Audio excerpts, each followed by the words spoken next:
ஸ்கூல்ல சேர்ந்த புதுசுல அந்த ஃபர்ஸ்ட் ஸ்டாண்டர்ட்ல செகண்ட் ஸ்டாண்டர்ட் மேக்ஸ் போகிறது ரொம்ப கஷ்டப்படுவான். மேக்ஸ் ரொம்ப திணறுவான்.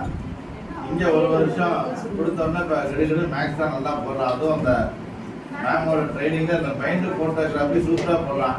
போடுவானான்னு ரொம்ப வருத்தப்பட்டுட்டு இருந்தேன். ரொம்ப சூப்பராக போடுறான். நேற்றுக்கு ஸ்கூல்லலாம் கம்மு கொடுத்துருந்தாங்க. உனக்கு இப்படி வரலன்னா மைண்டில் போனேன் மேக்ஸ்னா செகண்ட் கிரேட் போட்டேன். எனக்கே ஆச்சரியமாக இருந்தது. ஏன்னா நானும் அந்த காலத்தில் இந்த மாதிரி போட்டது கிடையாது. கையை வரலுக்கு தான் போட்டுட்டு இருந்தான். இப்போல்லாம் இந்த குழந்தைங்க இந்த குழந்தை எல்லா குழந்தைகளுமே இப்போ நம்மளோட அட்வான்ஸாக இருக்காங்க.